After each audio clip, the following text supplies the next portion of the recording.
Welcome back to my show, In Your 20s podcast, where we share the journey of navigating your early 20s, late 20s, and just going through the journey of finding yourself. I'm here with my special guest, Gabriela Stroe, who will be sharing a little bit about her journey, and I'll pass it off to give a little introduction.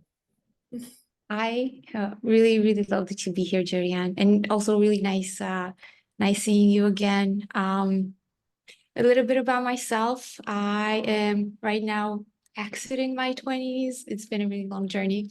I'm about to be 30 in a few months, and quite a few challenges that I've had during this time. But now I feel like everything settled down for me. Mhm. I recently opened my very own email marketing boutique agency, which just started out.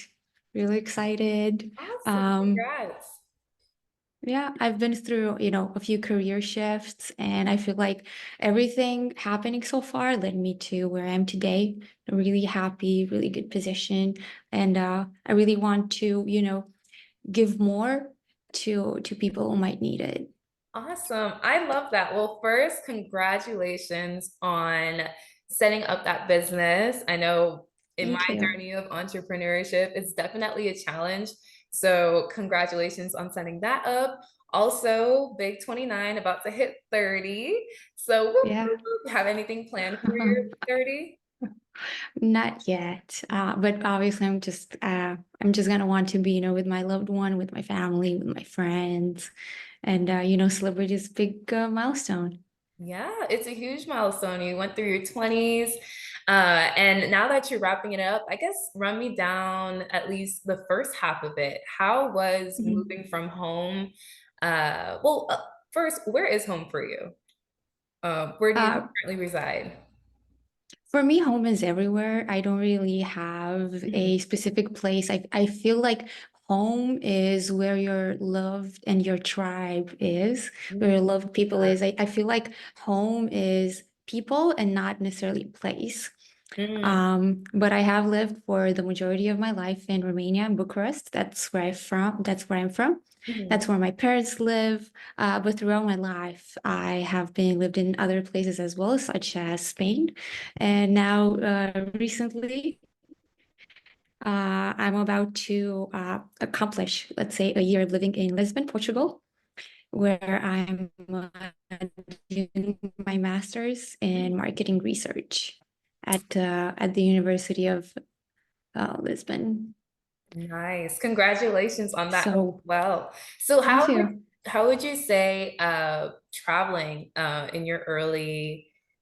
traveling in your early life kind of influenced you, 20s. Oh, or early 20s kind of influenced you to, move around, set different goals for yourself, at least? Like mhm, from me, I know you said you traveled a little bit in your early 20s, and then mhm. yeah, just run me through the process of how that was growing up, moving from, your parents' house From my at home. 18, Mhm. yeah, and then finding yourself a little bit. Yeah, I would say that in my early 20s, I've been a little lost and I didn't know exactly what to do. I was completely unaware of my skill set, completely unaware of what I'm capable of, and I definitely lacked the confidence. Um, it's been really challenging at first, moving away from my parents, not having that support. Even the little small things I used to miss, such as, my mom doing my laundry or having coffee ready in the morning. Right. Uh, that's been quite challenging, but the most important, I think, it was just the mental health challenges of not knowing what I can do and not having that confidence of just going out there and put myself out there and just try to be around people that were extremely successful because I just didn't think that I was good enough. I didn't think that I was, worthy. And I've been having this imposter syndrome, which I think just alleviated with time. You just, when you're young, or at least in my case, I've been, let's say, at least professionally speaking, a late bloomer.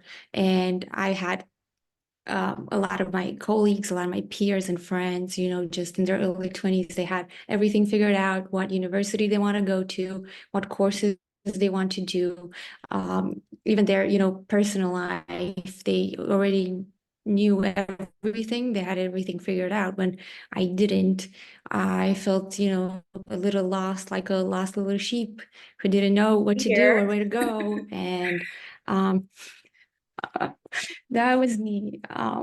Yeah. So, it's been challenging at least. And from the traveling perspective, what traveling did for me in my early 20s was just seeing that other people could do it when I couldn't do it, just like kind of played even more in my imposter syndrome. Hmm. At least as a young girl, you know. Um, so that's how it was at the beginning. And then I just, you know, started to see more. And I think what helped me the most to, overcome that time in my early young adulthood Hmm. was just to surround myself with successful people and surround myself with, better influences of Hmm. people that know what they were doing and who could like lift me up just by seeing their outlook and just by somehow imitating their outlook on life, their ethics, their courage, you Hmm. know? Yes. How would you say, you said you were growing up, you didn't really, you felt imposter syndrome heavily. You didn't understand what you really wanted to do for your life, comparing yourself to your peers, saying, well, how did they have these decisions already? I'm still trying to figure out if this is the right one. What was your mindset, or at least how did you overcome that challenge? Now, I know you mentioned that you seeked people who were successful. How did you even get into those rooms, or at least find those people that you felt connected with who you were, and then also encouraged you?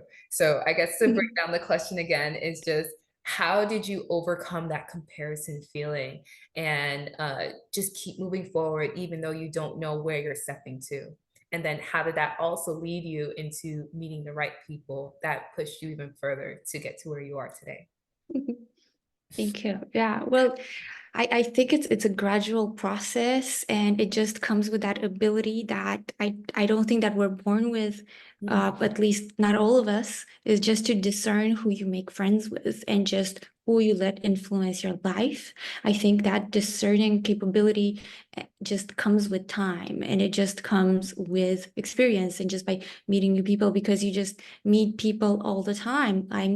You go to a coffee shop, some girls talk to you or you make friends with a barista or just little small interactions that may lead to somewhere. Mhm. And I feel like I met a lot of people through friends, and then I just started to discern of who is really worthy of my time, who is really worth answering to on Facebook, let's say, who is worth going out on a date with, Yeah. uh, as a young adult, and that just comes with time, and just at some point you gotta figure out who is worthy of your time. That is so, so, so true and so important, because sometimes, what do they call them? Energy drainers. Those are Mhm. people where, you've been with them since childhood and maybe you're trying to progress to a different state, but they want to keep you to what they know you as. And that Yeah. kind of holds you back from that that growth. You can kind of think of it as a rubber band. You're trying to go this way, and then Mhm. your friends are pulling in you this way. So it's just stretch. You feel like you're losing yourself. And soon as it expands too much where you pop. Just the rubber band analogy, but yeah, it's That's definitely, very well put. yeah, Yeah. thank you, but it's definitely can be overwhelming. I know even in my journey when I started off trying to be a better person and find myself, I took some time of isolation, and sat to myself and said, okay, what do I like? What do I dislike? What are the things that I like to do without the influence of family and friends? Have you ever had a period of time where you had some isolation or took time to isolate yourself and that helped you develop your own personal self? It Absolutely. I know exactly when this happened. It wasn't that it was a conscious effort or a conscious decision for me to isolate myself, but it happened at the beginning of the pandemic when I was somewhat forced into it. And I'm really grateful that it happened because I had a lot of time to myself to reflect and to, find some answers about myself just by being by myself. And at the beginning of the pandemic, I was just watching a lot of movies and just movies over movies. Um, and just those months when we couldn't go out of the house, we only went to the store. Those were a period of deep reflection, who I am, what I want, what I can do. And it really put me in a position where, we didn't know how much the quarantine or the pandemic was going to last. And then I thought, okay, I really need to reassess what I'm doing. I have to reassess who I am and what I want to do with my life as of right now, Mhm. and see if I can make some changes. Before the pandemic, I was a dental nurse actually, Mhm. and that was the first qualification that I got, let's say. And this was because my parents always had this idea about working in the medical field.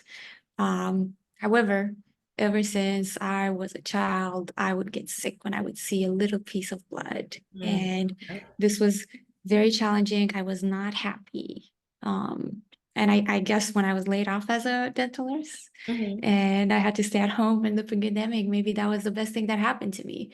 Um, because I realized I just did not like it. Although, as working in a dental office, I made a lot of friends. I met a lot of good people. Some people that maybe helped me become who I am today. Mhm. Um, just um, a lot of contacts, let's say. But in the end, I don't think I would ever go back to, and that was certainly not my calling. I guess I was just doing it because I had to do something Mhm. with my life. But like I said, lost, not feeling like I belong, feeling like an imposter. I was definitely not the best performer Mhm. at the Yeah. clinic where I worked at, because Mhm. I was more interested in developing connections or talking to people, or wasting time at work. I'm just not really uh, a great, let's say that I'm not really good at doing things that I don't like. And, Yeah. I think anyone can relate to that. Um, but Take yeah, it was a pandemic for me. I love that. Because the pandemic was definitely a time where we all had to sit and be by ourselves, which I don't know if there's ever been a time in history where we really had that time. And for some, it Yeah. was where we were scared. People wanted to, didn't have the chance to really hone in on their mental health. And then there was some Mhm. people that thrived in that. They finally had time to, decipher how they want their life to be. Now, take me back to, I know dental nurse and all that was a time of the past, but I definitely Yeah. want to hone in on not changing what the expectations were put on you from when you were growing up. You said that when you were a child, or you didn't really like medicine. Well, you didn't like blood. You were afraid of blood.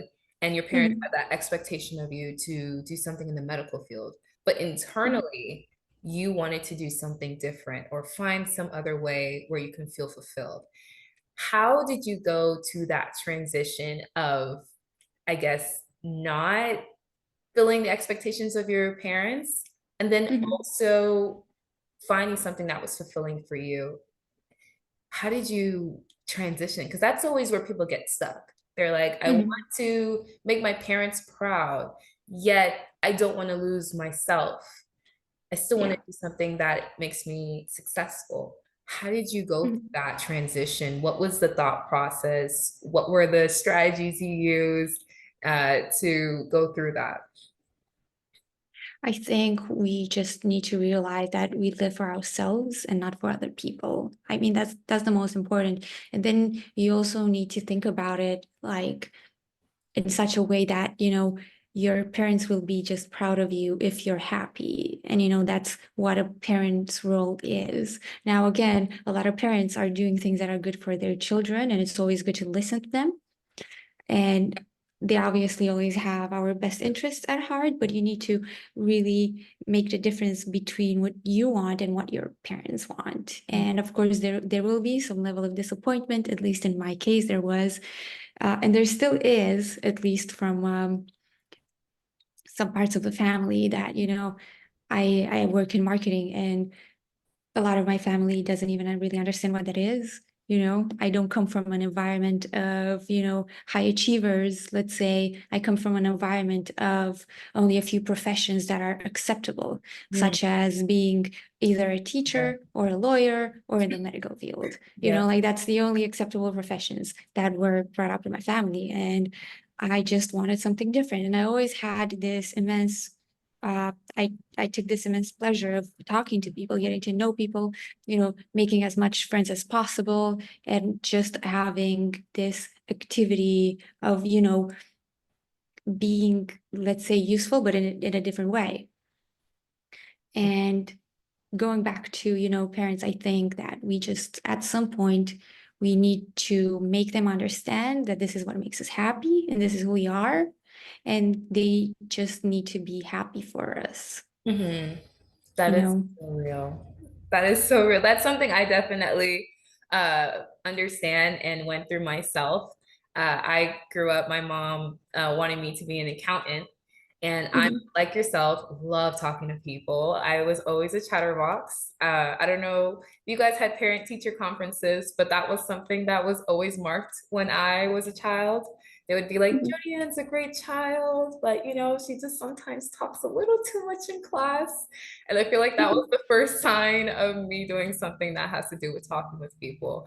So that is so true in regards of, connecting. And when I decided to move away from accounting, it was definitely a shock for my mom and family of, well, what else are you gonna do? So I totally understand it. It's hard trying to find your own path while everyone else is telling you this is what you shouldn't be doing. Mhm. And now that you come out the other side of it, bring me now to your mid 20s. Let's see, Mhm. 24, 25. That moment where they say your brain fully develops, your prefrontal Yeah. cortex develops, you get a Okay. sense of enlightenment. Bring me to that time now. Okay. Well, during that time, I already started my first job, my first corporate job as an email marketing specialist. And that was my first real marketing job. And by that time, I just realized that I loved it. Um, After the pandemic, well, right in the pandemic, I signed up for university. I signed up for a marketing bachelor's degree. Mm, And after my first year, this is a really funny story. After my first year, I had no job. My parents were pressuring me to get one. mm, I had no income, and I barely finished my first year of university. Um, and I signed up because I didn't think that I was good enough to work in the field because I was older than most people who would get into an entry job level, an entry level job. And I had zero confidence. mm, So I said, okay, maybe I should join some student union first. And I tried to join this group that were, a student organization they were doing volunteering and mm. they rejected me. Oh, okay. Oh yeah. How did you And they overcome? said, yes, they said that my personality was not a fit to their organization. And this was volunteering. Mm, But I wanted to first gather some experience somewhere before I moved on to a real job. So after being turned down, I went straight to a job platform and I just started sending out my CV to literally every single job that I could find that was entry level and marketing based. And that's how I got my first job as a new marketing specialist. ah, And that's when I discovered that I really, really love it. awesome. Well, congrats to that. I know you now even got to the other side of that and started your own business, but that Yeah. rejection, I don't want to, I feel like I'm bringing you back to the worst times, but That is such a It relatable was, feeling. How did you well, first, what did that feel like? And then how did you even overcome uh, it? Just keep sending out CVs? Because most people are like, well, I'm out. I'm done with marketing. I'll switch to something else. What was your thought yeah, process in that moment? I was just depressed. I was so sad. Just, looking back on it, I just had like this really bad reaction to it. And the worst part was my best friend at the time and like my colleague.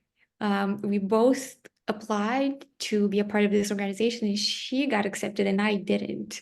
And to this day, I don't really understand why they rejected me, even though I got some closure afterwards because I made friends in the organization and I kept in contact with some of the people there and because they are my peers in the end. And it just because one girl that was in this committee did not like me. Mm, Apparently, wow. yeah, this is why they didn't accept me at that point. Um, but I think it was for the best. And after that, my friend, she was still working with them for free for a very good year, as a volunteer. And of course, I'm not taking away from, all the experience and all the personal growth that you get from, being in such a role. But Mhm. I guess you do need to comfort yourself somehow. And the way that I comforted myself was that, okay, you worked with them, Yeah, you are not making money, you're just getting experience. But me, I have a full-time job while being in my second year in university and I'm doing great. nice. And, uh, so I guess I got some sense of pride in that. And Oh, that helped me move on from that rejection. And that's just a way of looking, at the full half of the glass. mm, I think that's really important. And to, just always look at it on the bright side. yeah, yeah, definitely. And the full time definitely was a push in, that confidence. Now, in the waiting period, it's always that Mhm. moment where you're like, did I make the right decision? What were some things you did? Did you do walks a lot, maybe exercising? What were a few habits you did in that waiting period that helped you get out of that depression or at least helped ease that fear and worry of the future? Mhm. I'm not really a walking, running person. Okay. I do a lot of yoga. Mm, That's my thing. I know it's not everyone else's thing. mhm, But this is like a more recently developed hobby. mhm, Back then, I didn't know how to do any of this. I didn't know exactly how to, self-soothe, but it's very important. I think self-soothing is a skill that everyone should have and everyone should learn. mhm, And the younger, the better, because it helps. And you need to just figure out what works for you to decompress and to better tackle that waiting time period. mm, What I did then, I just waited and watched movies and maybe distract myself by scrolling through social media, talking to my friends, pretty much complaining to everyone. This is a this is a trait that I have. I like to complain to, the people that I love. It mhm, just makes me feel loved and appreciated and cared for. And all they have to do is listen, mhm, especially my mom. She listens a lot. And I'm very grateful for that. But do what works for you, obviously. mhm. So definitely having a support system or even supporting yourself, because I would assume in yoga, you're doing meditations, you're breathing, Mhm. would you say that yoga has helped you in trials that you may be facing right now as you're leaving your 20s and then also navigating your late 20s? Would you Mhm. would you say that that balance has made a huge It difference? has. Yeah, I think it made a huge difference for me. It's been Mhm, really difficult, and I've done it in the past also. It helped with a lot of challenges, but my biggest and most recent challenge was moving to a foreign country for a full year.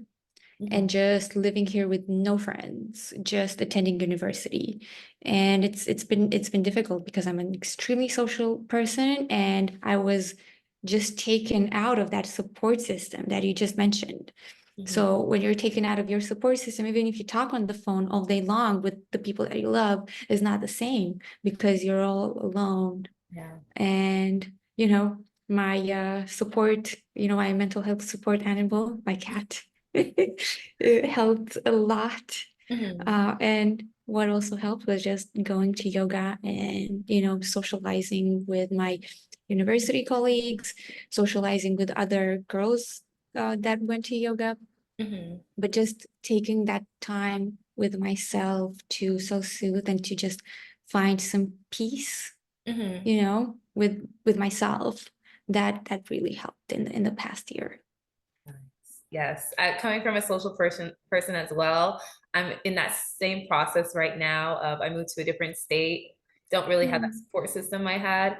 So it's definitely, I don't want to say a slap in the face, but it was very Yeah, uncomfortable feeling of, oh, when that phone call ends, that's it. It's not like I can run over to your house and grab a lunch or something like that. So yeah, exactly. it definitely is something new, but I understand socializing has made a huge difference, building back that community. So now run me through a little bit of your late 20s at least. How did it feel transitioning into the late 20s where everyone's like, okay, do I have my life together? 30s is Mhm. big. What's next for me? How did that feel Mhm. now?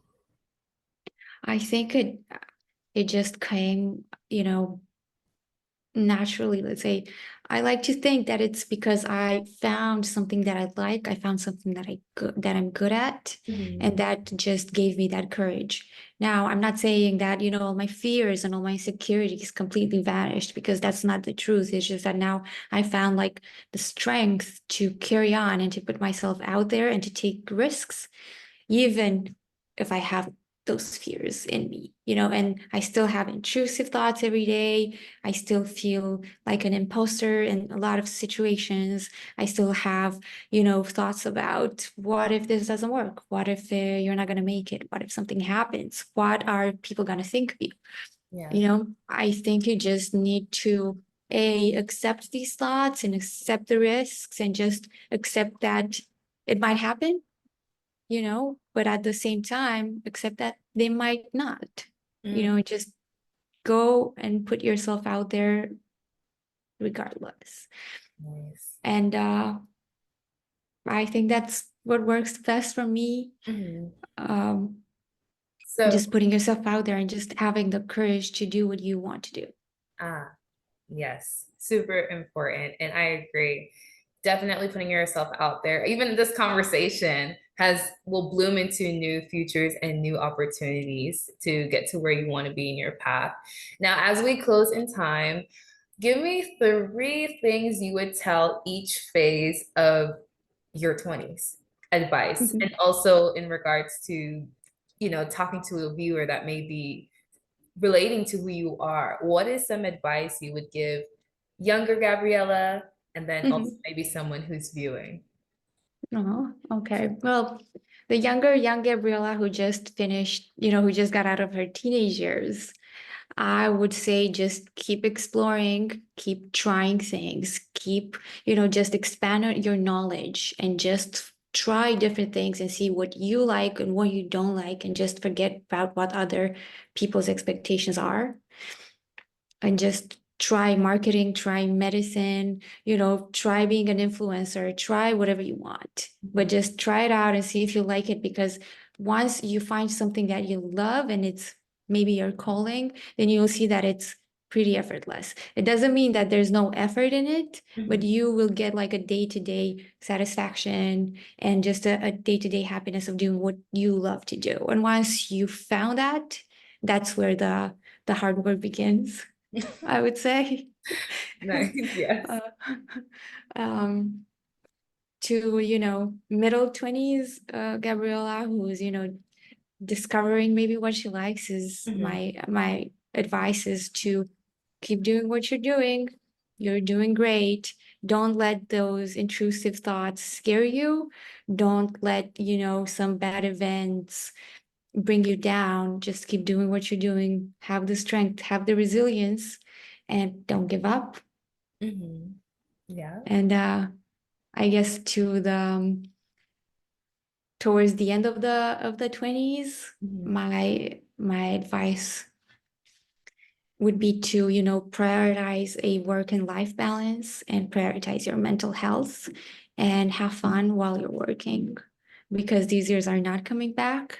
And if you just spend your whole 20s working, then you're missing out on a lot of specific age appropriate sort of experiences that I think everyone should experience. Parties, festivals, work-life balance. I think it's one of the most important things, at least for me at the stage that I'm at right now. And this is what the advice that I give myself. Nice. I love and agree to each of those different phases. And I'm so glad that you've come out to the other side thriving and even finding more of yourself. So, how can we keep in contact with you, Gabriela? Any viewer who wants to reach out to you personally or maybe Mhm, wants to work with you, what are some contacts? mhm, Maybe an Instagram handle or what your mhm. business name is. So, anybody that wants to reach out. Yeah, for sure. Well, I'm mostly active on LinkedIn, where you can just find me by my name, Gabriela Stroe, which is Stroe. And if not, you can always find my email marketing agency online, and from there you can get my email, my Facebook, my LinkedIn, my website is bwww turbomailagency.com. Awesome. Well, Gabriela, it was such a pleasure talking with you, hearing your story. You've gone through an incredible journey, and now that you enter your 30s, I can only see you thriving in that. I wish you the best of luck. It has been such a pleasure talking with you, and thank you so much for your time. I know somebody out there is relating to your story, and hopefully, you've encouraged them. So, yeah, and I hope you have a great rest of your day. This pretty much wraps up the podcast in Mhm. your 20s. And guys, just feel free to subscribe. And if any other questions you may have, put it in the comments and let me know what's the best advice you took from this podcast episode. Okay, thank you guys for watching. I'll see you soon. Bye. Bye.